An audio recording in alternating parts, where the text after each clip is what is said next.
Hi friends, இன்றைக்கி நம்ம வீடியோவில் என்ன பார்க்க போகிறோன்னா ஒரு ஹெல்த்தியான ட்ரிங்கை பற்றி தான். அதுக்கு நம்ம ஃபஸ்ட்டு ஒரு பனானாவை எடுத்து அதை பீஸாக கட் பண்ணிக்கணும். அதுவும் நல்லா பழுத்த பனானாவாக தான் இருக்கணும், அப்போ தான் நல்லா டேஸ்ட்டாக இருக்கும். அதுக்கப்புறம் அதை கட் பண்ணி போட்ட பிறகு டேட்ஸ் எடுத்து அதோட விதையை மட்டும் எடுத்து வெளியே போட்டுட்டு அப்புறம் டேட்ஸை மிக்ஸி உள்ள போட்டுருங்க. அதுக்கப்புறம் என்ன, கேஷ்யூ நட், அதாவது முந்திரி, அதை ரெண்டாக உடச்சும் போடலாம், இல்லைன்னா முழுசாகவும் போட்டுக்கலாம். அதுக்கப்புறம் காய்ச்சின பாலை கொஞ்சமாக ஊற்றிங்க, இல்லை உங்களுக்கு எவ்வளோ தேவையோ அவ்வளோ ஊற்றிட்டு நாட்டு சர்க்கரை தான் போடணுன்னு இல்லை, உங்களுக்கு தேவைப்பட்டுச்சுன்னா சுகரும் போட்டுங்க. அது உங்களுக்கு தேவையான அளவுக்கு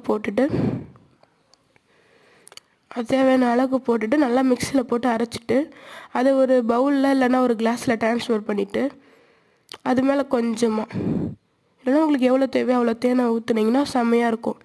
உங்கள் வீட்டில் இதை ட்ரை பண்ணி பார்த்துட்டு கமெண்ட் பண்ணுங்கள் ஃப்ரெண்ட்ஸ்.